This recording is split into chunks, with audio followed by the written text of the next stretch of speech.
There's no escaping, though, in ocular oncology. You're dealing with cancer. Still are. A lot of patients, most patients who come through have been referred to you by an outside ophthalmologist or provider because they feel like the patient needs an ocular oncologist to take a good, thorough look at them to make a determination.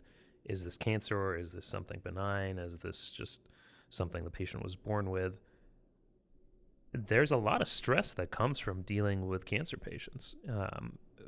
We often, I think, as physicians, take on our patients' burdens or struggles, and inevitably sometimes that can affect us. How have you kind of dealt with that throughout your career? Because these are sometimes very high stress situations, right? If you diagnose someone and say, we might have to do an enucleation. Right. Well, that, and of course, patients even worse than that are the metastatic cancers that you see already. Those patients have very poor survival prognosis. Or the kids with retinoblastoma and related tumors. Those are even worse, where you have to explain to them. Fortunately, the malignant melanomas, average age when we find one and diagnose it is around 60. So it's not as bad as when you're dealing with things in little kids, because they've got a lifetime, we hope, that they're going to have to deal with this disorder or the consequences of our treatment of the disorder. Whereas at least the older folks, you have to kind of let them know that, well, for example, none of us are going to live forever. I used to have little signs up on in my clinic, actually. One of them always was, don't take life too seriously, it isn't permanent. You might say that those are rather fatalistic approaches, but I've always been of the impression that a doctor doesn't save any patients.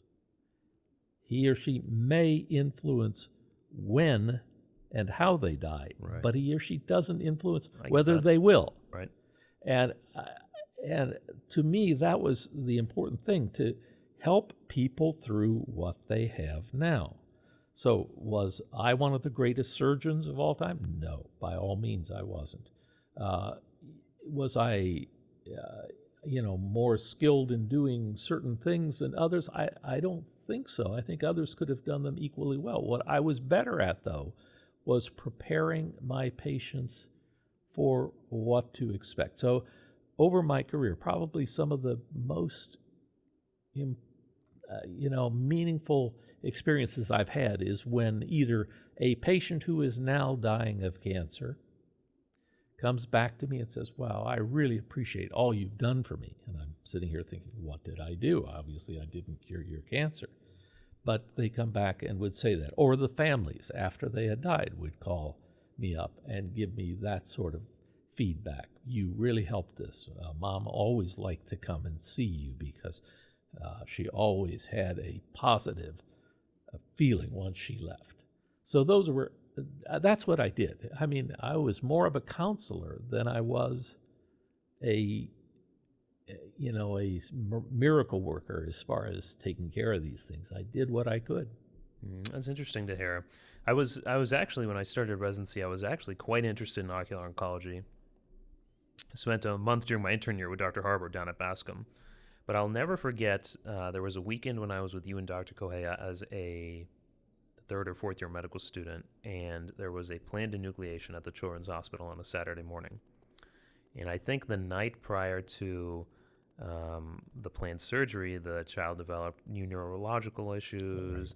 There were some symptoms that hadn't been there before, and so they got a repeat MRI a couple hours prior to our planned surgery. And I think we had found that the cancer had been metastatic. It was in the brain, down the spinal column, and I will never forget the tension that there was when you and Dr. Correa were talking with the neurologists, the radiologist, to confirm, is this real? Is this really what we're seeing on the imaging?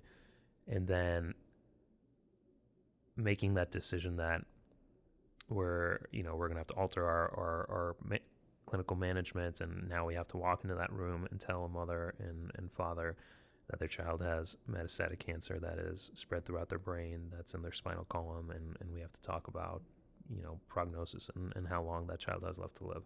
That weighed very heavily on me. I said, I don't know if I can do that. but I have a lot of respect for people who do. That's pretty remarkable. Yeah.